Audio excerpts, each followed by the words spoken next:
الحمد لله رب العالمين والعاقبة للمتقين والصلاة والسلام على سيد الأنبياء والمرسلين وعلى آله وصحبه أجمعين أما بعد أعوذ بالله من الشيطان الرجيم بسم الله الرحمن الرحيم يرفع الله الذين آمنوا منكم والذين أوتوا العلم درجات وقال النبي صلى الله تبارك وتعالى عليه وسلم إن هذا الخير خزائن ولتلك الخزائن مفاتيح فطوبى لعبد جعله الله مفتاحا للخير مغلاقا للشر وويل لعبد جعله الله مغلاقا للخير ومفتاحا للشر أو كما قال النبي صلى الله تبارك وتعالى عليه وسلم. معزز و محترم علماء کرام اور طلباء عزیز، اللہ تبارک و تعالیٰ نے ہمیں جو علم اور جو ایمان دیا ہے، وہ علم اور ایمان یہ اللہ تعالیٰ کی بڑی نعمت ہے. امام غزالی فرماتے رحمۃ اللہ علیہ کہ ساری دنیا کا جو بقا ہے وہ ایمان اور علم پر موقوف ہے. ساری دنیا کا بقا، ساری دنیا کا جو نظام چلے گا وہ ایمان اور علم پر چلے گا. لیکن ایمان کے بھی تقاضے ہیں، علم کے بھی تقاضے ہیں. جب ایمان اپنے تقاضوں کے ساتھ چلتا ہے اور علم اپنے تقاضوں کے ساتھ علم کا استعمال ہوتا ہے تو آدمی کا ایمان بڑھتا ہے اور آدمی کا علم چمکتا ہے. اس لیے کہ بھائی فضیلت کے ساتھ ذمہ داری ہے اور ذمہ داری کے ساتھ فضیلت ہے. اللہ نے قرآن کریم میں دو طبقوں کو اللہ نے کہا، یرفع اللہ الذین آمنوا منکم، کہ اللہ تبارک و تعالیٰ ایمان والوں کے درجات کو، ایمان والوں کے بھاؤ کو بڑھاتے ہیں. لیکن ایمان والوں کے اندر بھی خصوصی طور پر اہل علم، جو صاحب علم ہے، جن کے پاس اللہ تبارک و تعالیٰ کا علم ہے، ان کے درجات کو اللہ تعالیٰ زیادہ بلند کرتے ہیں. تو ہوتا ہے جب دلہا تو دلہے کی بنیاد پر شربت بھی ملتا ہے، دودھ کولڈ ڈرنک بھی ملتی ہے، کھارک بھی ملتی ہے، کھجور بھی ملتا ہے. ساری دنیا میں جو چمک ہے وہ علماء کی بنیاد پر ہے، علماء کی بنیاد پر. ایک اللہ والے فرماتے ہیں کہ اللہ تبارک و تعالیٰ نے جس طرح آسمانوں کو اللہ نے جو زینت دی ہے ستاروں سے دی ہے، آسمانوں کا ڈیکوریشن ستاروں سے ہے. وَزَيَّنَّا السَّمَاءَ الدُّنْيَا بِمَصَابِيحَ، اس طرح اللہ تعالیٰ نے قرآن کریم کو جو سجایا ہے وہ تقوی کی آیات سجایا ہے. جگہ جگہ پر تقوی تقوی تقوی تقوی، بعض مرتبہ تو ایک ایک آیت میں 2 مرتبہ تقوی. یا ایھا الذین آمنوا اتقوا اللہ ولتنظر نفس ما قدمت لغد واتقوا اللہ. تو اللہ نے پورے قرآن کو اللہ نے تقوی سے سجایا ہے. ایمان کامل ہوتا ہے تو زندگیوں میں تقوی آتا ہے، اور علم جب زندگی میں آتا ہے تو علم کا اثر یہ ہوتا ہے کہ آدمی کی زندگی میں تقوی آتا ہے. تو ایمان اور علم اللہ تعالیٰ کی نعمت ہے. دنیا میں جہاں بھی حالات ہیں، حالات یہ نعمت کے ناشکری پر آئے ہیں. تو میں اور آپ علم اور ایمان کی قدر کریں. پالمپور کے اندر نواب کی حکومت تھی، سب جانتے ہیں ماشاءاللہ، ہمارے پرانے لوگوں نے دیکھا بھی ہوگا. مولانا بدری عالم صاحب میرٹھی رحمۃ اللہ علیہ، بہت بڑے عالم، بدری عالم صاحب میرٹھی. ان کے والد صاحب بہت بڑے ڈپٹی کلیکٹر تھے. ان کی بڑی بڑی کتابیں عربی میں. مولانا بدری عالم صاحب نواب کی دعوت پر شادی میں ہے پالمپور. مولانا بدری عالم صاحب میرٹھی نے داول میں بھی پڑھایا ہے. مولانا علامہ انور شاہ کشمیری جب آئے تھے وہاں، اس وقت یہ بھی تھے. تو دل میں آیا کہ لاؤ میں مولانا نظیم یاسر رحمۃ اللہ علیہ کی ملاقات کر لوں. ہمارے قوم پر حضرت مولانا نظیم یاسر صاحب رحمۃ اللہ علیہ کا بہت بڑا احسان ہے. اس آدمی نے اس امت کو اندھیروں سے نکالا ہے. ہم کو بڑے عالم ڈابل میں مرتبہ تشریف لائے مولانا نظیم یاسر رحمۃ اللہ علیہ. تو ڈابل میں علامہ شبیر احمد عثمانی، علامہ انور شاہ کشمیری، مولانا بدری عالم صاحب میرٹھی رحمۃ اللہ علیہ، بڑے بڑے اساتذہ علوم و نبوت وہاں جمع تھے. جمعہ کا دن تھا تو کہا حضرت جمعہ پڑھنے کہ جمعہ یہ میں نہیں آؤں گا، کہ جمعہ یہاں ہوتا ہی نہیں، کہ ڈابل میں جمعہ نہیں ہوگا، اس لیے کہ ڈابل میں جمعہ کے جو اصول ہونے چاہیے یہاں نہیں پائے جاتے۔ تو سارے اکابرین نے اس بات پر غور و خوض کیا اور اچانک اسی وقت جمعہ کی نماز بند کر ڈالی، کیا جمعہ نہیں ہو سکتی؟ اتنے بڑے پکے دیوبندیت اور بہت بڑے عالم دین تھے۔ تو مولانا بدری اعظم صاحب میرٹھ نے سوچا رہا حضرت کی ملاقات کر کے پھر میں نواب کی شادی میں جاؤں، اور ہمارا حضرت کیسا نہ ہوا آپ یہاں پالمپور میں؟ مولانا بدری اعظم صاحب پالمپور میں اچانک بغیر اطلاع کے کہ حضرت میرے والد صاحب ڈپٹی کلیکٹر تھے، ان کے نواب کے ساتھ باہمی روابط تھے، تعلقات تھے، تو میں ان کی دعوت پر نکاح میں آیا ہوں۔ فرمایا نواب کی شادی میں کیا ہوتا ہے؟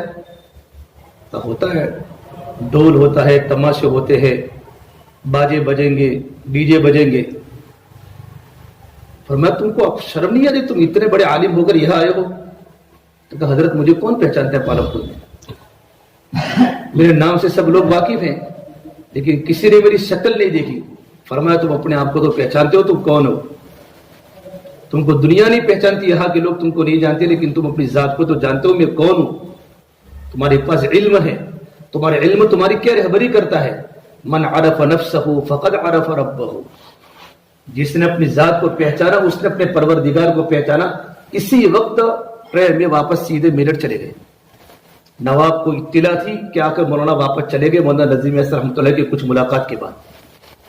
مولانا پر حالات بھی آئے نواب کی طرف سے، اسی وقت نکل گئے کہ ان کی علمی غیرت آئی کہ مجھے اسی شادی میں نہیں آنا چاہیے تھا، جہاں بینڈ باجے ہو، جہاں تاشے ہو، جہاں باجے ہو، جہاں ڈی جے ہو۔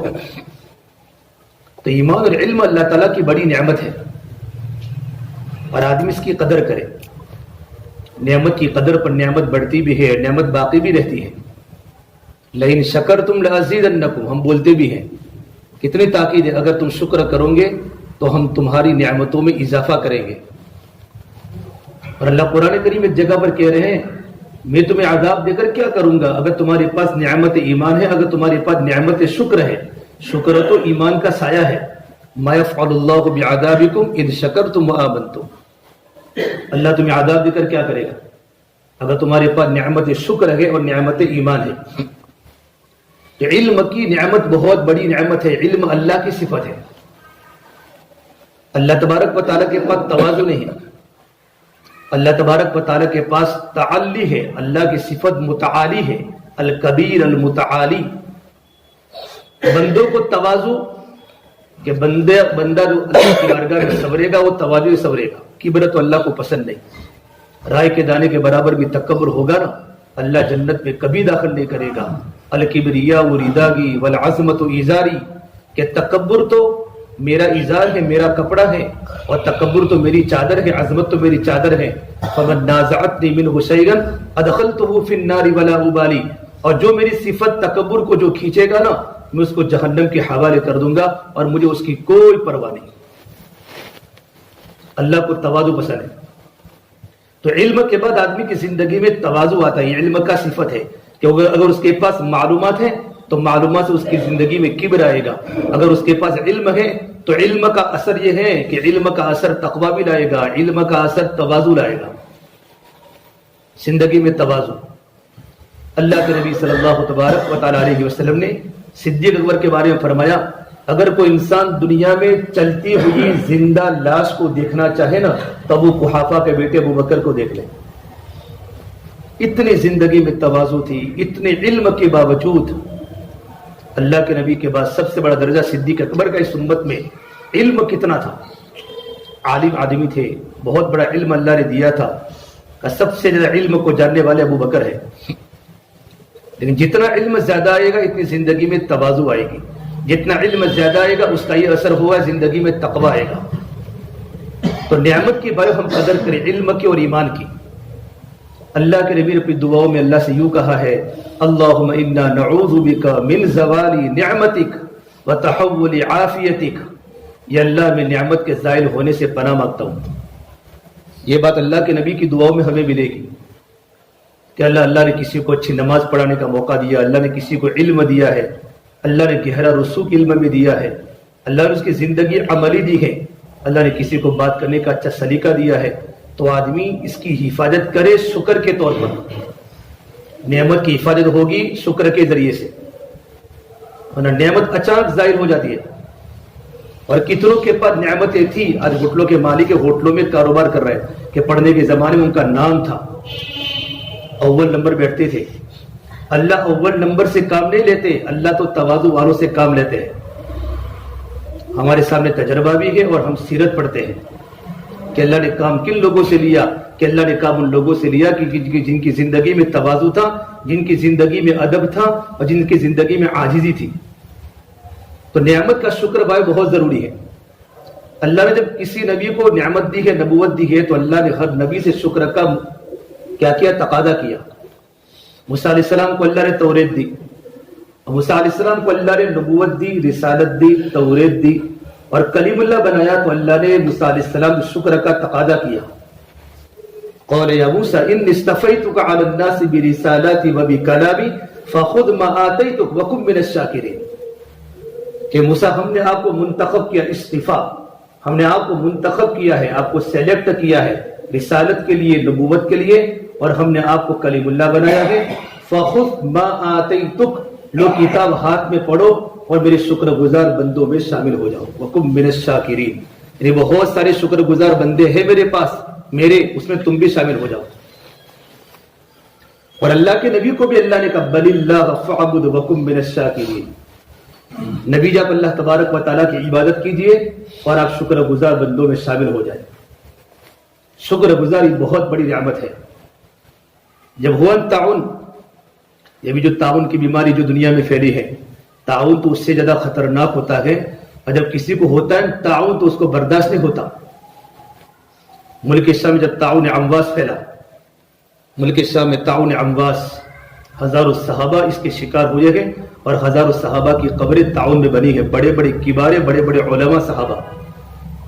عمر بن عاص نے دیکھا یہ ناپاک بیماری آئی ہے، ناپاک بیماری، یہ لکھا ہے روایت میں جملہ. تو اعلان کیا لوگوں اپنے اپنی وادیوں میں اور پہاڑوں کے غاروں میں گھس جاؤ. جب بھی بیماری آئی تو اپنے اپنے گھروں میں گھس جاؤ، پہاڑوں کی وادیوں میں، پہاڑوں کے غاروں میں چھپ جاؤ، یہ اعلان کیا. تو ایک صحابی شرحبیل بن حسنہ ہے، مدینے کے مفتی صحابی ہے. کہاں عمر بن عاص نے غلط بات کہی، اس لیے کہ میں اللہ کے نبی صلی اللہ تبارک و تعالیٰ علیہ وسلم کے پاس سے میں نے بہت بڑا علم لیا ہے، یہ پرانا ہو. اور جس وقت میں نے ایمان قبول کیا اس وقت عمر بن عاص تو میرے کچر سے بھی زیادہ برے تھے، یعنی کافر تھے، ایمان قبول نہیں کیا تھا. میں نے اللہ کے نبی کی اس بات سنی، اللہ کے نبی کی زبان پر جب بھی تعاون کسی جگہ پر پھیل جاوے تو یہ تعاون اللہ تبارک و تعالیٰ کی رحمت ہوتی ہے، اللہ کے نبی کی دعا ہوتی ہے اور نیک لوگوں کی وفات کا ذریعہ ہوتی ہے. اس میں نیک لوگ چلے جاتے ہیں، اللہ کی رحمت ہوتی ہے، اللہ کے نبی کی دعا ہوتی ہے اور نیک لوگوں کی وفات کا ذریعہ ہوتی ہے. کہ میرے نبی نے دعا مانگی اللہ جس طرح جو انسان اللہ کے راستے میں غزوے میں جو شہید ہو جاوے تو اس کو شہادت کا مرتبہ عطا کرتا ہے، اس طرح تعاون میں مرنے والے کو بھی شہادت کی موت عطا فرما. تو میرے نبی کی دعا ہے، اللہ کی رحمت ہے، اللہ کے نبی کی دعا ہے اور پہلے نیک لوگوں کی وفات کا ذریعہ ہے. جب یہ کلام کیا تو معاذ بن جبل کھڑے ہو گئے کہ اللہ تعالیٰ اس بیماری میں میرے خاندان کو زیادہ حصہ عطا فرما.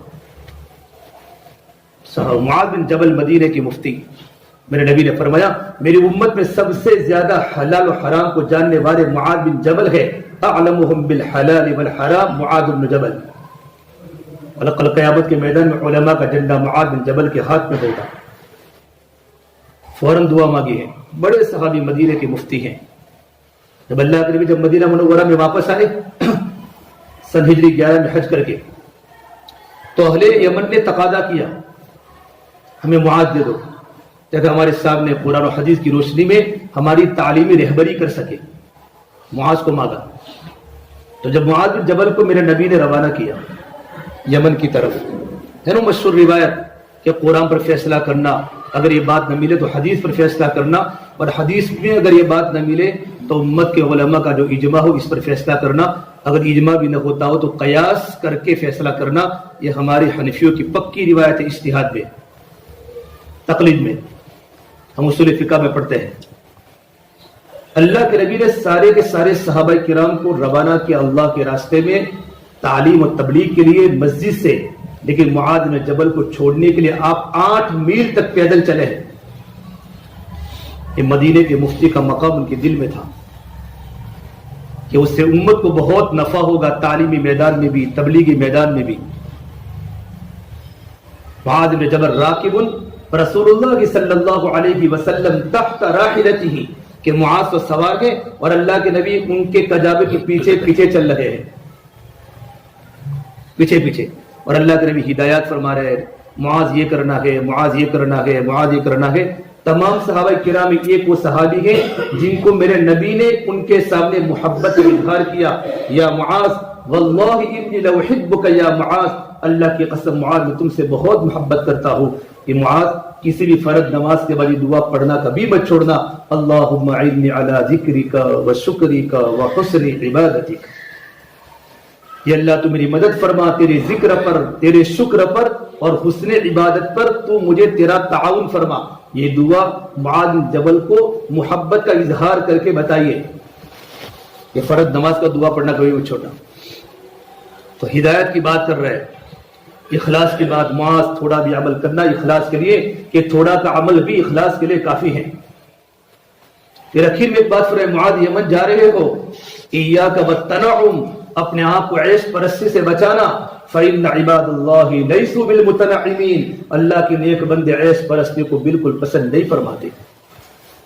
یوں کر کے معاذ کو روانہ کیا۔ جب مدینے کی سرحد آئی تو آپ نے جملہ کہا، معاذ جب تم واپس آؤ گے، عسى الا تلقاني بعد عام هذا ولعلك تمر بمسجدي وقبري هذا، معاذ جب تم واپس آؤ گے تو تم کو تمہارے نبی کی زیارت کا موقع نہیں ملے گا، یا تو تم کو میرے نبی کی مسجد ملے گی، تمہارے نبی کی مسجد کی زیارت ہوگی، یا تو قبر کی زیارت ہوگی۔ کتنا کہنا تھا، معاذ رو پڑے، بکا معاذ جشعا لفراق رسول اللہ صلی اللہ علیہ وسلم، اتنے روئے کہ آپ پر غشی طاری ہو گئی۔ علماء نے لکھا ہے صحابہ کی سب سے بڑی قربانی اللہ کے نبی کی صحبت کو چھوڑنا ہے، اور اللہ کے نبی کی سب سے بڑی قربانی بیت اللہ کو چھوڑنا ہے۔ بیت اللہ کو چھوڑنا نبی کی قربانی ہے۔ صحابہ کے بچوں کو چھوڑنا آسان ہے، صحابہ کو بیوی کا چھوڑنا آسان تھا، لیکن نبی کی صحبت، چونکہ نبی کے صحبت سے علوم ملتے تھے، ایک ہے دین صحبت کا، ایک ہے دین محنت کا۔ صحبت کا دن بھی ضروری ہے، محنت کا دن بھی ضروری ہے۔ یہ علماء کی جماعت ہے، ہمیں بزرگوں سے صحبت بھی لینی ہے، اور بزرگوں سے اور اپنے استادوں کی صحبت کے بعد ہمیں محنت کا دن اختیار کر کے امت میں علم کو تقسیم بھی کرنا ہے۔ یہ ہماری ذمہ داری ہے، نحن مسئولیہ، یہ ہماری ذمہ داری بنتی ہے، ہم دنیا میں علم کو تقسیم کریں۔ آپ نے معاذ کو، جب معاذ پر گشی طاری ہو گئی نا تو آپ رونے لگے، معاذ کو دیکھ کر آپ پر آنسو آئے، لیکن آپ نے اپنا چہرہ مدینے کی طرف کیا۔ فلما اقبل بوجهه نحو المدینہ، معاذ کا چہرہ یمن کی طرف تھا، اور میرے آقا نے مدینے کی طرف دیکھ کر فرمایا، لا تبکی یا معاذ ان اول الناس بی المتقون من كانوا وحیث كانوا، معاذ تو مت رو، کل قیامت کے میدان میں سب سے زیادہ قریب مجھ سے وہ آدمی ہوگا جس کی زندگی میں تقوی ہوگا۔ کہ تقوی تو علماء کی خاص صفت ہے، تقوی احتیاط کے ساتھ زندگی گزارنا۔ بہت سارے کام ہمارے جائز ناجائز ہیں، بہت سارے کام ہمارے جائز علماء کے لیے ناجائز ہے۔ بے کھڑے ہو کر بازار میں پانی پینا جائز کے گناہ جائز ہے، علماء کے شان کے مناسب نہیں ہے۔ کہ علماء تو سنبل کے قدم رکھیں گے۔ عمر فاروق رضی اللہ تعالیٰ عنہ، ایک صحابی فرماتے ابو دجانہ کہ میں عمر فاروق کے گھر کے آگے سے نکلا، دیکھا عمر فاروق گھر کی دہلیز پر بیٹھے ہیں، گھر میں نہیں۔ میں 1-2 گھنٹے کے بعد جب میں ریٹرن ہوا اسی گلی میں سے تو میں امیر المومنین کو دیکھا، وہ باہر دہلیز پر بیٹھے ہیں۔ امیر المومنین کیا ماجرا ہے؟ میں دیکھا جاتے وقت تک اب یہاں بیٹھے ہیں، یا بن وذہابن، آتے و جاتے میں آپ کو دیکھ رہا ہوں کہ آپ باہر بیٹھے ہیں، آپ گھر میں کیوں نہیں بیٹھے؟ گرمی کا موسم ہے۔ کہ میں کیا کروں، میری بیٹی یعنی اللہ کے نبی کی بیوی حضرت حفصہ گھر پر آئی ہوئی ہے، اور میری بیوی گھر پر موجود نہیں ہے، میں نہیں چاہتا میں اپنی بیٹی کے ساتھ اکیلا گھر میں رہوں۔ یہ ہے زندگی میں تقوی اور زندگی میں احتیاط۔ بقول مولانا ابراہیم رضی اللہ عنہ برکاتہم کہ تقوی تو انسان کو احتیاط سکھائے گا چلنے کا۔ یہ احتیاط کی زندگی، ہم آزاد نہیں ہیں رنوج کے نوجوانوں کی طرح، ہم علماء ہیں، ہم پر علم کا سکہ ہیں. آخرت میں ہم سے بہت بڑی ذمہ داری کے بارے میں سوال ہوگا. ان علمہ ماذا عمل بہ، علم پر تم نے کیا عمل کیا اور تم نے علم کی کیا تبلیغ کی ہے. بہت بڑی ذمہ داری. دنیا میں ہمیں دنیا نہیں چاہیے. علماء کو دنیا سے کیا تعلق؟ اس طرح زندگی بایو گزر جائے گی. ابو ہریرہ حضرت عائشہ فرماتی ہیں کہ میں نے میرے نبی کو راتوں کو تڑپتے ہوئے دیکھا ہے، بھوک کے مارے تڑپتے ہوئے دیکھا ہے. اور کبھی اللہ کے نبی کو بھوک لگتی، کبھی داہنی طرف کبھی بائیں طرف. زیادہ بھوک اندر آنتے اندر آنتوں میں تکلیف ہوتی تو آپ الٹی یوں کر کے سو جاتے تھے. اور چارپائی کی جو آتی ہے لکڑی، اس لکڑی پر اپنا پیٹ رکھتے ہیں تاکہ تھوڑا سکون ملے. حضرت عائشہ نبی کو دیکھ کر رو پڑتی کہ اللہ کے نبی آپ اتنی تکلیف کیوں اٹھاتے ہیں؟ یہ کیسر و کسرا والے کتنے وسعت والے ہیں. فرمایا عائشہ میں اسی طرح زندگی گزاروں گا اور بھوک کی حالت میں دنیا سے جاؤں گا جس طرح میرے ابا انبیاء علیہ السلام بھوک کی حالت میں دنیا سے چلے گئے. عائشہ اگر میں اللہ سے کہوں میرا اللہ میرے احد پہاڑ سونے کا بنا دے، مجھ سے آفریں ہوئی ہیں کہ جبل قبیس اور احد پہاڑ سونے کا بنا رہا ہے. اے میری بیوی عائشہ اگر تو چاہتی تو آسمان سے میں سواری تلے اتار سکتا تھا، صبح شب جنت کے کھانے مجھے مل سکتے تھے، لیکن نہیں، مجھے اللہ نے عالم بنا کر بھیجا ہے، مجھے اللہ نے نبی بنا کر بھیجا ہے. اور نبوت کی شان نہیں ہے تنعم میں پڑھنا، نبوت کی شان ہے علم کی شان سادگی اختیار کرنا. یہ اپنے گھر والوں کی تربیت کی ہے. معاذ کل مت رو، کل قیامت کے میدان میں سب سے زیادہ میرے نزدیک وہ انسان ہو جس کی زندگی میں تقویٰ ہوگا. بھائی میں اور آپ اپنے گھر بار میں دیکھیں میری اور آپ کی زندگی کہاں جا رہی. تو فرمایا اللہ یہ تعاون کی بیماری ہے، اس میں میرے گھر میں زیادہ حصہ عطا فرما، میرے گھر والوں کو وافر حصہ، جملہ وافر حصہ عطا فرما. حدیث صحابہ میں اسی وقت ان کی 2 بیویاں تھی، آج اس کا انتقال ہوا، کل اس کا انتقال، یک کے بعد ایک دونوں بیویاں چلی گئی. دعا کی فوراً قبولیت اللہ کے راستے کی. پھر کہا میری 2 بیٹیاں بھی ہے، تو 2 جوان بیٹیاں اللہ کے راستے میں شہید ہو گئی. اس کے بعد کہ دعا ہے کہ تو نیک لوگوں کی وفات کا ذریعہ ہے، اللہ کی رحمت ہے، اللہ کے نبی کی دعا ہے. پھر کہا لکھا ہے ان کے بیٹے تھے عبد الرحمن بن معاذ جو ان کے سب سے محبت والے بیٹے تھے، ان کو تعاون لگ گیا. دعا کے بعد تعاون لگ گیا اور ان کو ہتھیلی میں تعاون کی پھوڑا ہوا، تعاون کی پھنسی ہوئی. اور کسی نے کہا معاذ آپ باہر بیٹھے ہو، آپ کا بیٹا مسجد میں تڑپ رہا ہے. تو معاذ بن جبل مسجد میں آ کر دیکھا تو عبد الرحمن تعاون کی بیماری کی بنیاد پر تڑپ رہے تھے. تو معاذ بن جبل کو دیکھ کر بیٹے نے کہا الحق من ربک فلا تکونن من الممترین. اے میرے پیارے ابا یہ حق تو آپ کے رب کی طرف سے ہے، یہ آنا آپ کے رب کی طرف سے ہے، آپ ذرہ برابر شک کرنے والوں میں نہ بنیے. تو معاذ بن فرمایا میرے پیارے بیٹے ستجدونی انشاءاللہ من الصابرین، ان قریب آپ مجھے انشاءاللہ صبر کرنے والوں میں سے پاؤں گے. اور رات کو اپنے بیٹے عبد الرحمن کا جنازہ رات کو اٹھا ہے. پھر کہا اللہ میں اکیلا بچا ہوں، مجھے بھی یہ بیماری دے دے. جب یہ کہنا تھا اور ان کی چھوٹی انگلی میں اور ان کی ہتھیلی میں پھنسی ہوئی تو یوں کر کے بوسا دے کر فرمایا تو مجھے سرخ اونٹوں سے بہتر ہے. کہ بیماری تو نیک لوگوں کی وفات کا ذریعہ ہے، تو مجھے سرخ اونٹوں سے بہتر ہے. سرخ اونٹ اربوں کی قیمتی متاع ہوتی ہے، اربوں کی قیمتی متاع ہوتی ہے، تو مجھے سرخ اونٹوں سے بہتر ہے. اور میرے بھائیوں اسی وقت معاذ جبل بیمار ہوئے، جب انتقال کا وقت قریب ہے قریب تو تڑپ رہے تھے تکلیف کی بنیاد پر. تو اللہ سے یوں کہے اللہ تو میرا جتنا گلا گھٹنا چاہے میرا گلا گھوٹ لے، تب بھی معاذ بن جبل تجھ سے بہت راضی ہے. اور پھر ان کا انتقال ہوا ہے. پھر عبد الرحمن ابو عبیدہ بن جراح اسی وقت موجود تھے، مالک اشتری، شرب بن حسنہ، زرار بن ازور، یہ چاروں صحابہ کرام نے دعا کی اللہ معاذ چلے گئے، ہمیں بھی رہنے کی ضرورت نہیں ہے. اور چاروں ایک ساتھ پکڑے گئے اور چاروں کا جنازہ ملک شام میں ایک ہی وقت میں اٹھایا. ہزاروں صحابہ شہید ہو گئے. شیخ زکریا کی مجلس میں بخار کے فضائل سنائے جاتے تھے. بخار کے فضائل، ہم تو اللہ سے عافیت مانگے کیونکہ ہم میں صبر نہیں. اللہم انی اسألک العفو والعافیہ، اللہ تو مجھ سے عافیت دے دے. آپ نے صدیق اکبر عافیت کی دعا کرو کہ اللہ کے نبی میں عافیت کی دعا کب کروں؟ تو آپ نے کہا اذان و تکبیر کے درمیان دعا قبول ہوتی ہے. لا ترد بین الاذان والاقامۃ، رواہ الترمذی، کہ اذان و تکبیر کے درمیان دعا رد نہیں ہوتی. آپ اس وقت میں سنتیں پڑھ کے اللہ سے امن کی اور اللہ سے عفو عافیت کی دعا کرو. بخار حضور کی خدمت میں، یا رسول اللہ میں آیا ہوں، کہاں جاؤں؟ اور میں ام مخلا ہوں، اس کی کنیت ہے۔ آپ نے کہا کوفہ کے صحابہ مضبوط ہے، وہاں چلا جاؤ۔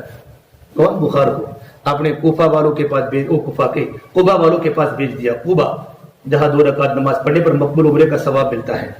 تو قبا میں جب گیا بخار تو سارے قبا والے، عبداللہ بن اوس بن ثابت انصاری، قعقاع بن عمر تمیمی، زبیر بن عوام، بڑے بڑے کبار صحابہ ہیں وہاں، ان کا پورا محلہ تھا، وہ سب بخار میں۔ اور اس نے یوں کہا اللہ کے نبی میں ایسا بخار ہوں کہ خون کو چوس لیتا ہوں، ہڈیوں کو توڑ دیتا ہوں۔ ام مخلت اس کی کنیت ہے۔ تو کہا چلا جا وہاں، سارے قبا والے بیمار، بچے بھی بیمار، عورتیں بھی بیمار، مرد بھی بیمار، سارے حضور کے پاس آئے، یا رسول اللہ بخار نے تو ہماری کمر کو توڑ کے رکھ دی اور ہمارے خون کو چوس لیا۔ آپ نے کہا آپ اللہ سے دعا کیجئے۔ تو آپ نے کہا اگر تم کہو تو میں دعا کروں اللہ تمہارے بخار کو ختم کر دے، اور اگر تم کہو تو میں یہ بخار تمہارے گناہوں کے کفارے کا ذریعہ بن جاوے۔ تو کہ اللہ کے نبی یہ بخار کیا ہمارے گناہوں کے کفارے کا ذریعہ بنے گا؟ کہ نام بالکل بنے گا۔ تو اللہ کے نبی آپ اللہ سے دعا کیجئے اللہ ہمارے بخار کو باقی رکھے، اللہ ہمارے گناہوں کو معاف کر دے۔ آخرت والی زندگی تھی، آخرت والی زندگی صحابہ کی تھی۔ ابو عبیدہ بن جراح اس امت کے امین ہیں۔ میرے نبی نے فرمایا ہر امت کا کوئی نہ کوئی امانت دار امین ہوتا ہے، میری امت کا امین ابو عبیدہ بن جراح ہے۔ وہ بھی طاعون امواس میں شہید ہو گئے اور ان کا بیٹا بھی شہید ہو گیا۔ معاذ بن جبل 13 مہینہ رہے ہیں یمن میں، یمن سے واپس آنے کے بعد جب پہنچے ہیں مدینہ منورہ میں، خلافت صدیقی کا زمانہ ہے، پھر تقاضا ہوا، اردن جورڈن کا تقاضا ہوا ہے، تو وہاں سے معاذ جانے لگے۔ حضرت عمر نے روکا، آپ کس کو جماعت میں روانہ کرتے ہو؟ یہ تو مدینے کا مفتی ہے، امت کو مسائل کی ضرورت پڑے گی۔ اس نے فرمایا میں کیا کروں؟ جس کو خود جانے کا ارادہ ہو ابو بکر اس کو روک نہیں سکتا، اس کو روک نہیں سکتا۔ اور پھر میرے بھائیو اردن میں گئے ہیں، میں گیا ہوں اردن میں اور میں نے ان کی قبر دیکھی ہے۔ ایک پہاڑی پر معاذ بن جبل کی قبر ہے اور دوسری پہاڑی پر عبد الرحمن بن معاذ کی قبر ہے۔ باپ اور بیٹے صحرا میں جنگلوں میں سوئے ہوئے ہیں۔ مدینے کا مفتی میرے نبی نے کہا کل قیامت کے میدان میں علماء کا جھنڈا معاذ جبل کے ہاتھ میں ہوگا۔ جب بیٹھتے تھے خاموش رہتے تھے۔ ابن مسعود فرماتے ہیں جب مدینہ منورہ میں صحابہ کا حلقہ لگتا نا، مدینے کے مفتی صحابہ کا، علماء صحابہ کا، زید بن ثابت ہے، ابن مسعود ہے، وہ 4 عبادلہ ہے نا، عبداللہ بن مسعود ہے، عبداللہ بن زبر ہے، یہ بڑے بڑے مدینے کے علماء ہیں۔ جب ان کا حلقہ لگتا تھا تو سب کی نظریں معاذ بن جبل پر ہوتی تھی، وہ خاموش گھنٹوں گھنٹوں بیٹھتے تھے۔ یہ فرمایا میں زبان سے کبھی کوئی بات بغیر ضرورت کی کبھی نہیں نکالتا۔ علم کا وقار ان کی زندگی سے ٹپکتا تھا، علم کا وقار۔ تکبر الگ چیز ہے، وقار الگ چیز ہے۔ تکبر تو اللہ کو پسند نہیں، لیکن علماء اپنے وقار کو باقی رکھے، جہاں بیٹھنے کا ہو وہاں بیٹھے، جن کے ساتھ بیٹھنا ہو وہاں بیٹھے۔ یہ علماء کی شان ہے، علماء کی شان ہوتی ہے۔ سے میرے بھائی اپنے علم کی ہم قدر کریں، اللہ کی بہت بڑی نعمت ہے علم۔ اللہ نے قرآن کریم میں داؤد علیہ السلام اور سلیمان علیہ السلام کی نعمتوں کو بیان کیا جو اللہ نے ان کو عطا فرمائی۔ وَلَقَدْ آتَيْنَا دَاوُودَ مِنَّا فَضْلًا يَا جِبَالُ أَوِّبِي مَعَهُ وَالطَّيْرَ وَأَلَنَّا لَهُ الْحَدِيدَ أَنِ اعْمَلْ سَابِغَاتٍ وَقَدِّرْ فِي السَّرْدِ وَاعْمَلُوا صَالِحًا۔ اس سارا کا سارا کر کے نیک عمل کرو۔ کیوں؟ تم کاروبار کرتے ہو نا، اللہ نے جو تم کو دیے نعمتیں، انی بما تعملون بصیر۔ کہ سلیمان کا تذکرہ کیا ہے، ہم نے تم کو کیا کیا دیا؟ بنی سلیمان دربے کا غدوها شهر ورغواها شهر وأسلنا له عين القطر، تانبا پگھلا ہوا۔ ومن الجن، جنات تابع ہیں، ومن الجن من يعمل بين يديه بإذن ربه ومن يزغ منهم عن أمرنا نذقه من عذاب السعير۔ یہ جناتوں کو کافر کا يعملون له ما يشاء من محاريب وتماثيل، تصویریں، وجفان فالجواب وقدور الراسيات۔ یہ ساری نعمتیں گنانے کے بعد اللہ نے کیا کہا؟ اعملوا آل داؤد شکرا۔ آل داؤد تم اللہ کی نعمتوں کا شکریہ ادا کرو جو ہم نے تم کو دی ہے۔ آل داؤد ہم نے جو ہے تم کو جو نعمت ہے اس کا شکریہ ادا کرو۔ علماء نے لکھا ہے تفسیر قرطبی میں، ایک حکم آنے کے بعد داؤد علیہ السلام کے گھرانے میں ہمیشہ ایک مرد اللہ کے راستے میں جہاد میں ہوتا تھا، اور ایک مرد ہمیشہ ان کے گھر میں عبادت میں، کوئی قیام میں، کوئی رکوع میں، کوئی سجدے میں ہوتا تھا، کیونکہ اللہ نے اس کے بعد اپنے بندوں کی کارگزاری سنائی ہے۔ یعملوا آل داؤد شکرا وقلیل من عبادی الشکور۔ میرے بہت ہی کم بندے ہیں جو شکر گزار ہیں۔ قلیل کے معنی تھوڑا، قلیل ان کی تنوین تقلیل کے لیے، من تبعیض کے لیے، وقلیل من عبادی الشکور، میرے بہت ہی کم بندے ہیں جو شکر گزار ہیں، بہت ہی کم بندے۔ ایک مدینہ کا بدوی حضرت عمر کے زمانے میں طواف کر رہا ہے بیت اللہ کا، طواف کرتے کرتے اس نے اللہ سے دعا کی، اللہم اجعلنی من اقلۃ، اللہ تو مجھے کم لوگوں میں سے بنا دے، اقلہ قلیل کے جمع، اللہ تو مجھے کم لوگوں میں سے بنا دے۔ حضرت عمر فاروق کا دوسرا چکر ہے، بدوی کا 7واں چکر ہے۔ حضرت عمر نے کہا بھئی تو کیا دعا کر رہا ہے، اللہ مجھے کم لوگوں میں سے بنا دے، تیری دعا سمجھ میں نہیں آئی۔ پھر کہا جب تک میرا طواف مکمل نہ ہوئے تب تک تو یہاں سے مت ہٹنا۔ حضرت عمر کا طواف جب مکمل 7 چکر پورے ہو گئے، 2 رکعت نماز پڑھنے کے بعد پوچھا بھئی کیا دعا تھی تیری؟ کہ ام المومنین میں گھر پر بیٹھا بیٹھا سورہ سبا کی تلاوت کر رہا تھا، اور اس آیت پر پہنچا اعملوا آل داؤد الشکر وقلیل من عبادی الشکور، کہ میرے بہت ہی کم بندے میری نعمتوں کے شکر گزار ہیں۔ تو میں اللہ سے یہ دعا کرتا ہوں کہ اللہ تم مجھے ان کم لوگوں میں سے بنا جو تیرے شکر گزار ہیں۔ اللہم اجعلنی من قلۃ۔ حضرت عمر فاروق نے اپنے ساتھ فرمایا دیکھو یہ بدوی تو عمر سے بڑا عالم ہے، یہ بدوی تو عمر سے بڑا عالم ہے۔ اس علماء نے لکھا ہے تمام کے تمام صحابہ قرآن کریم کی آیتوں کے حافظ تو نہیں تھے، لیکن قرآن کریم کی آیتوں کے محافظ تھے۔ قرآن کی شان کے مطابق ان کی زندگی اترتی۔ میرے بھائیو دنیا کے نقشوں میں ہمارا دھیان نہ ہو، نہیں، ہم عالم ہیں۔ ہمارے ماں باپ نے کھیتیوں میں مزدوری کر کے مجھے اور آپ کو پڑھایا ہے، ابھی ہم نے راحتیں دیکھی ہے۔ پوچھو میرے ماں باپ کو جا کر، ہمارے ماں باپ کو جا کر کھیتوں میں مزدوریاں کر کے ہمیں چھاپے اور کاپوسی اور رقم پر ہم کو پڑھایا ہے، کیا گھر کے حالات تھے میرے بھائیو، اور ہم عالم بننے کے بعد ماں باپ ہی کو بھول جائے۔ امام شافعی رحمۃ اللہ جب بڑے عالم بنے نا، ماں نے بنایا تو رات کے وقت ماں کے پاس آتے تھے، اور ماں کے ہمارے 4 بھائی ہیں، تینوں بھائی ہمارے عالم نہیں ہیں، تو ہم ان کی طرف نہ دیکھیں، میں ماں تیری خدمت تو میں کروں گا، کیونکہ میرے ماں کے حقوق میرے پڑے ہیں۔ لا تقل لهما اوف ولا تنهرهما واخفض لهما جناح الذل، کیا قرآن کریم کی تعبیر ہے، واخفض لهما جناح الذل، تم ماں باپ کے سامنے ذلیل بن جا، پس جا، مٹ جا ماں باپ کے سامنے۔ قرآن کریم کی آیتوں پر عمل کرے۔ امام شافعی رات کا وقت ہوتا تھا اپنے ماں کے پیروں کو چومتے تھے اور اپنی ماں کے پیروں کو چاٹتے تھے۔ ماں فرماتی بیٹا انت امام العرب والعجم، تو عرب اور عجم کا امام ہے، تو میرے پیروں کو چاٹتا ہے۔ فرماتے ماں میں تمہارے پیروں کو نہیں چاٹتا، میں نے میرے نبی کا علم پڑھا ہے کہ میں تمہارے پیروں کے نیچے جنت کی نعمتوں کو چاٹ رہا ہوں، کہ اللہ نے میری ماں کے پیروں کے نیچے اللہ نے جنت بنائی ہے۔ یہ علوم پڑھے تھے کہ علوم کا محل ہمارے سامنے ہے، کہ علوم کا محل ماں باپ ہے، علوم کا محل اپنے ساتھی ہیں۔ عمر فاروق رضی اللہ تعالیٰ عنہ زندگی کا رخ جب دین کی طرف ہوا، زندگی کا رخ دین کی طرف ہوا ہے، تو کیا زندگی عمر فاروق کی بنی ہے۔ آج عمر فاروق کہا کرتے تھے میرے بھائیو، حالانکہ عمر فاروق لوگوں کا یہ خیال تھا کہ خطاب کا گدھا، ان کے ابا کا نام خطاب ہے، کہ خطاب کا گدھا تو ایمان قبول کر سکتا ہے، لیکن خطاب کا بیٹا عمر کہ کبھی ایمان قبول نہیں کرے، جو نبی کو قتل کرنے گئے۔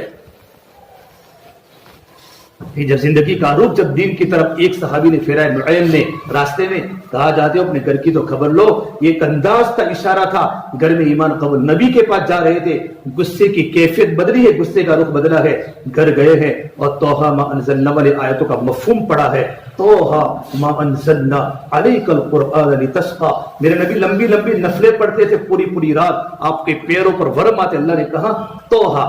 تفسیر قرطبی میں لکھا ہے توحا اللہ کے نبی کا نام ہے، نبی جی ہم نے قرآن آپ پر اس سے نازل نہیں کیا کہ آپ مشقت میں پڑھے، الا تذکرۃ لمن یخشی تنزیلا ممن خلق الارض والسماوات العلی، کس نے اتارا ہے، جو آسمان کی بلندیوں کا مالک، زمین کا مالک، اس کا نام کیا ہے، الرحمن، وہ کہاں ہے، علی العرش استوى، اس کی قدرت کیا ہے، لہ ما فی السماوات وما فی الارض وما بینہما وما تحت الثری وان تجہر، زور سے بولو تو بھی جانتا ہے، یعلم السر، دل میں جو ارادہ آیا اس کو جانتا ہے، وَأَخْفَى، دل میں ارادہ نہیں آیا آنے والا ہے اس کو بھی جانتا ہے، وہ کون، اللہ لا الہ الا ہو لہ الاسماء الحسنى، وہ اللہ ہے، وہ اللہ ہے، وہ اللہ ہے۔ اتنا سننا تھا، دل بدلا ہے دل، اور کیسا دل بدلا، یہ اوصاف زندگی میں پیدا کیے کہ میرے نبی نے فرمایا لو کان بعدی نبی لکان عمر، لکان عمر، کیا زندگی کا رخ بدلا ہے عمر فاروق کا. جب ان کو بنایا نا خلیفہ بہت سخت تھے. صدیق اکبر جب ان کو خلیفہ بنایا ہے نا بہت سخت تھے. صحابہ نے اپنے گھروں کے دروازے بند کر لیے. اب عمرین تم نے کس کو خلیفہ بنایا ہے؟ تمہاری موجودگی میں ان کے غصے کی تیزی ہم نے دیکھی ہے. اب تو خود خلیفہ بن چکے, مختار بن چکے ہیں. حسین نے فرمایا میں کیا کروں, میرے دل میں اللہ نے بات ڈالی ہے. میں نے عمر کو جو باتیں کہنا تھی میں عمر کو ساری باتیں کہہ چکا ہوں. ہمیں عمر کے سامنے آیات پڑھ لی ہے فَسَيَعْلَمُ الَّذِينَ ظَلَمُوا أَيَّ مُنقَلَبٍ يَنقَلِبُونَ. اور قریب ظالم لوگ جان لیں گے کہ کون سی کروٹ اپنا رخ بدلتے ہیں. علماء نے لکھا یہ آیت گنہگاروں کے بارے میں نہیں ہے, یہ آیت علماء اور عابدین اور داعیوں کے بارے میں ہے. اور قریب ظالم لوگ جان لیں گے کون سی کروٹ اپنا رخ پلٹتے ہیں. میں نے عمر کے سامنے آیت پڑھ کے عمر کو اشارہ کیا ہے, عمر اپنے غصے کو دین کے کام میں لگائیو. یہ آیت عمر کے سمجھنے کے لیے کافی ہے. حدیث صحابہ جلد 2 کے شروع میں آیت لکھی ہے. یہ آیت تو عابدین, عبادت کرنے والے عابدین کے لیے, دعات کے لیے ہے اور علماء کے لیے ہے. ان کو اللہ نے ڈرایا ہے. اور ہمارے سلف, ہمارے اسلاف ایک دوسرے کے سامنے آیات پڑھتے تھے تاکہ انجام کی ہر ایک کے سامنے خیر ہو. فَسَيَعْلَمُ الَّذِينَ ظَلَمُوا أَيَّ مُنقَلَبٍ يَنقَلِبُونَ. اور جب خلیفہ میرے بھائی بنے ہیں اتنا بڑا کام کیا کہ راحت کے بھی دروازے کھولے اور ہدایت کے بھی دروازے کھولے. راحت کے دروازے کھولے کہ جنگلوں میں قرآن کے حلقے لگتے تھے. جنگلوں میں ہمارے علماء کے گھروں میں قرآن کے حلقے نہیں ہیں. حضرت عمر نے اپنے زمانے خلافت میں راحتوں کے دروازے کھولے اور ہدایتوں کے دروازے کھولے کہ 600 مسجدیں بنائی اور 400 جامع مسجد بنائی. کوفہ اور بصرہ شہر قائم کیا. پولیس کا انتظام حضرت عمر فاروق نے وہاں سے شروع کیا. بڑے بڑے راحت کے دروازے بھی کھولے اور ہدایت کے دروازے بھی کھولے.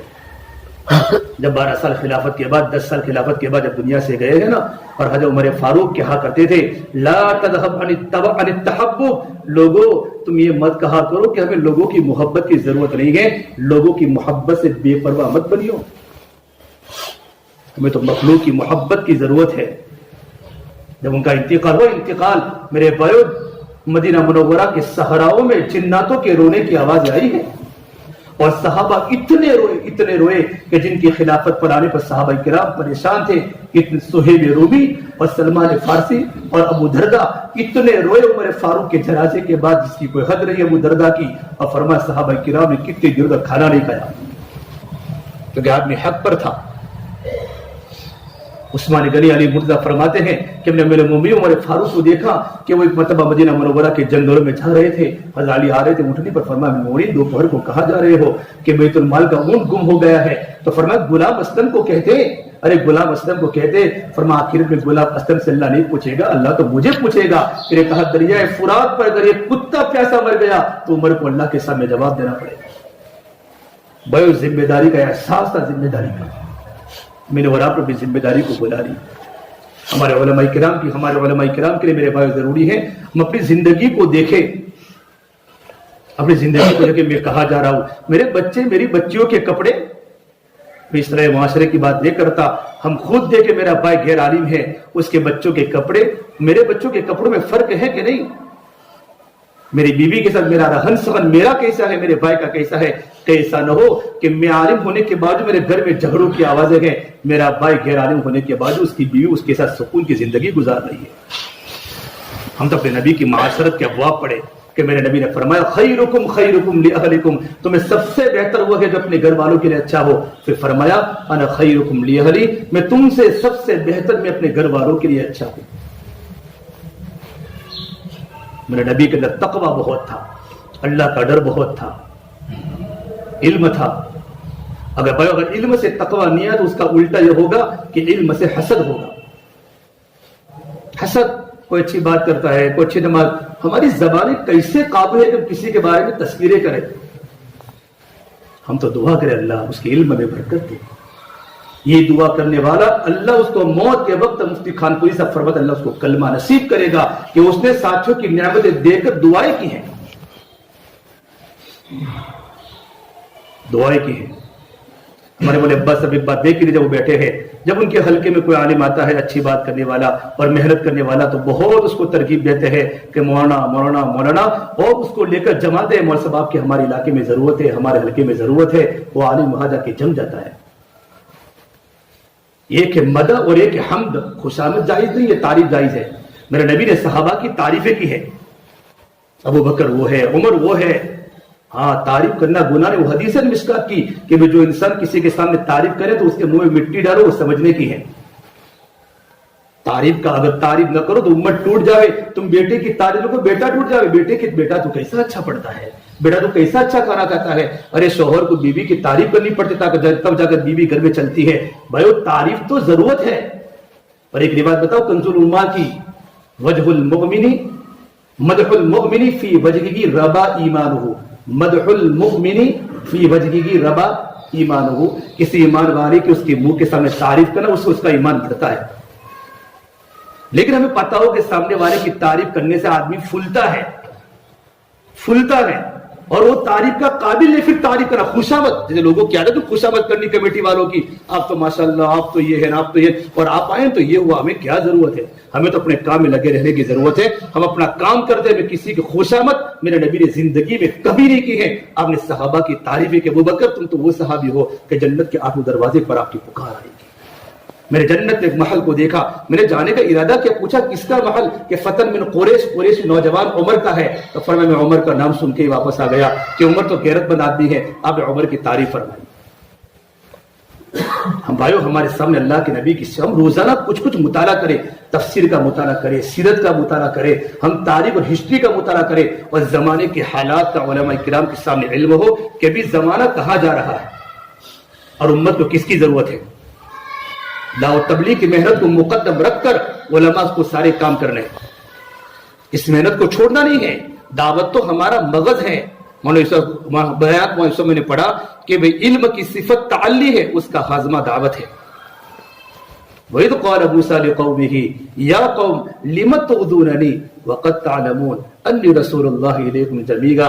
اتنا بڑا جلال نبی یوں کہہ رہا ہے اے میری قوم تم مجھے تکلیف کیوں پہنچاتے ہو حالانکہ تم جانتے ہو میں اللہ کا رسول ہوں. حضرت نوح یوں کہہ رہے ہیں رب انی دعوت قومی لیلا ونہارا فلم یزدہم دعائی الا فرارا وانی کلما دعوتہم جعلوا اصابعہم فی آذانہم واستغشوا ثیابہم واصروا واستکبروا استکبارا ثم انی دعوتہم جہارا ثم انی اعلنت لہم واسررت لہم اسرارا. وہ اللہ کے سامنے سورہ نوح میں اللہ کو اپنا گلہ بیان کرتے ہیں. کیا تواضع ہے، کیا دعوت کی بے قراری ہے، اور کیا امت کی بے چینی ہے. نبی تو داعی تھے، داعی تھے. ان کی زندگی میں امت کا درد و غم تھا. دعوت کی مبارک محنت کے ساتھ ساتھ زمانے کی رفتار پر امت کو ہر طبقے میں چلانے کی کوشش کرے. ہمارے دعوت کے ساتھی تو وہ اپنے دعوت کے اصولوں پر چلیں گے، لیکن علماء دعوت کے اصولوں کی رعایت کے ساتھ ساتھ امت کو ایجوکیشن کی ضرورت ہے. ہم ایجوکیشن امت کو بتائیں گے، ان کی رہبری کریں گے کہ ہمارے قوم کا نوجوان IPS آفیسر بنے، ہمارے قوم کا نوجوان پولیس میں آوے، ہمارے قوم کا نوجوان ڈاکٹر بنے، ہمارے قوم کا نوجوان انجینئر بنے، ہمارا قوم کا نوجوان لو جان کر وکیل اور جج بنے. یہ امت کی ضرورت ہے. اب دینداری کے ساتھ ہمیں امت کی صحیح رہبری کرنی ہے، لیکن دعوت کو مقدم کے ساتھ. وہ دائی ہو کہیں بھی ہو. ہمارے کھرادی سے وکیل صاحب ہیں، ڈاکٹر کھرادی کے بھائی ہائی کورٹ کے گجرات کے وکیل ہیں. ابھی مانگرو مستورات کی جماعت میں جا رہے تھے، وہ فرماتے تھے فون کیا کہ مولوی صاحب زندگی ایسا لگتا ہے کہ میں گجرات کے ہائی کورٹ کو چھوڑ کر زندگی اللہ کے راستے میں لگا دوں، لیکن میں امت کے نوجوانوں کے حالات دیکھتا ہوں. ہماری قوم سود کے پیسے دے دے کر الٹے وکیلوں کو پکڑ اپنا کیس جتواتی اور ہرواتی ہے. اس سے مجھے ڈر ہے کہ ہماری امت میں اگر وکیل پیدا نہ ہوئے تو ہمارا پیسہ غلط جگہ پر لگ جائے گا. یہ علماء یہ عوام نہیں کر سکے گی. یہ مولانا وسطانی صاحب دامت برکاتہم اللہ ان کی عمر میں خوب برکت دے. جب کل کنواں کا اجتماع ہوا، میرا جانا ہوا، میں نے خود وسطانی صاحب کو دیکھا ہے.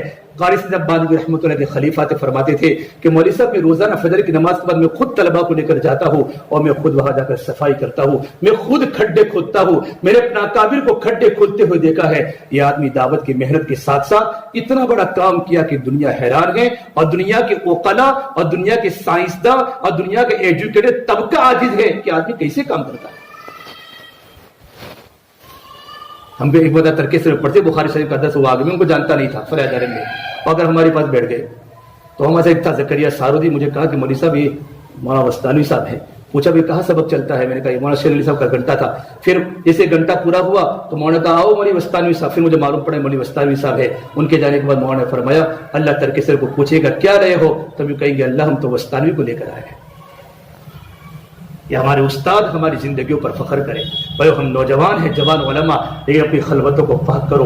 میں نے صبح میں کسی عالم کے سامنے بات کی تھی کہ میری 15-20 دن پہلے مولانا طارق جمیل صاحب سے بات ہوئی. میں نے کہا مولانا یہ حالات ہے، امت کے علماء کی نماز نہیں پڑھتے اور امت بہت پریشان ہے. تو مولانا نے فرمایا مولوی صاحب ایک بات کہوں، خراب مت لگانا کہ ہمارے علماء کی خلوتیں خراب ہو گئی ہے. ہمارے علماء کی خلوتیں خراب ہو گئی ہے. ہمارے علماء موبائلوں کے شکار ہو چکے ہیں، ان کے دل بگڑ چکے ہیں. کبھی اللہ دنیا میں اپنی مددوں کو ظاہر نہیں کرے گا جب امت کا مقتدی مجمع اور امت کے ٹیچر اور امت کا جو اوپر کا جو طبقہ ہے جب تو وہ دین کی لائن پر نہیں آئے گا. فرمایا امت کبھی بھی دین کے راہوں کو دیکھ نہیں سکتی. اپنی زندگیوں کو مجھے اور آپ کو بدلنے کی ضرورت ہے. روزانہ ہم جانے ہم کتنا قرآن کی تلاوت کر رہے ہیں، ہمارا معمول قرآن کا کیا ہے، ہماری معمولات کی کتنی پابندی ہے. بلکہ بھائیو ہم تو کتنی سنتیں چھوڑ دیتے ہیں. اثر کے پہلے کی سنتیں ہمیں علم ہے غیر موقدہ ہے، ہم نے کبھی اہتمام نہیں کیا. ہمارے ننھے میاں منظر بھوپالی، ننھے میاں بھوپالی بہت بڑے اللہ والے گزرے ہیں بھوپال میں، جن کا ایک آخری فرد لاک ڈاؤن میں اللہ کے پیارے ہو گئے، ان کا خاندان ختم ہو گیا. بڑے اللہ والے تھے. ان کی مجلس میں اثر کی سنتیں غیر موقدہ کی باتیں شروع ہوئی، اس کے فضائل بیان کرنا شروع ہوئے. ایک مرید نے کھڑے ہو کر کہا حضرت اس کی کیا بات کرتے ہو، یہ تو غیر موقدہ ہے، یہ تو غیر موقدہ ہے. فرمایا مجھے معلوم ہے اثر کے پہلے کی 4 رکعت سنت غیر موقدہ ہے، لیکن تیرا لہجہ کفریہ ہے، تیرا انداز کفریہ، تیرے نبی کی سنت کی ناقدری کی ہے. ہاں ہمارے لیے مستحبات علماء کے لیے بڑے ہیں. من تہاور بسنتی فقد عوق بحرباد الفرائض. امت سنت کو ہلکا سمجھے گی نا تو فرائض سے محروم اللہ کر دے گا، اور فرائض سے اگر ہلکا سمجھے گی اللہ اپنی معرفت سے امت کو محروم کر دے گا. آگے امام غزالی فرماتے ہیں اس کی موت کلمے کے ساتھ کبھی نہیں آ سکتی. اس سے میرے بھائی وقت ہو چکا ہے، ہم اپنی زندگی کو بدلنے کی کوشش کریں، اللہ سے مانگے میں بھی آپ کی طرح ایک محتاج ایک انسان ہوں، فقیر ہوں. میرے بھائیو ہم سب مل کر ایک کام کریں، اپنے خود کے گھروں کی زندگی میں دین داخل کرے اور اپنی خود کی زندگی میں اللہ کا تقوی اور اللہ کا ڈر پیدا کرے، اور ماشاءاللہ محنت کرتے کہ اپنی بستی میں کوئی کسی پر حسد نہ کرے. حسد علماء، آج ہی میں نے پڑھا ایک مفتی سعید صاحب کی کتاب، پتہ نہیں کس کی کتاب وہ ندائے شاہی میں ایک مولانا کا ایک مضمون اس میں لکھا تھا اگر علماء میں حسد نہ ہوتا بمنزلۃ الانبیاء تو علماء انبیاء کے مقام پر ہوتے. علماء تو انبیاء کے مقام پر ہوتے. ہم کسی کی نعمت پر ہم جھیرے کیوں؟ اللہ اس کو بھی دے، اللہ مجھے بھی دے. ہم تو دعا کریں ہمارے یہاں کے بچے ان کے مستقبل ایسے بنے کہ ان کو دیکھ کر ملک اٹھ رہے ہو. اللہ اٹھانے والا ہے، یؤتی الحکمت یؤتی الفضل من یشاء. اللہ جس کو اپنا فضل دے دے. کام لینے پر اللہ آتا ہے تو اللہ کسی کو دیکھتا نہیں. اس لیے میرے بھائیو اللہ ہی کام لینے والا ہے، اللہ ہی کام لیتا ہے. اس لیے حضرت عمر فاروق اخیر تک روتے تھے. ایک آخری بات جب انتقال کا وقت قریب آیا ہے اپنے بیٹے عبداللہ بن عمر کو بلایا.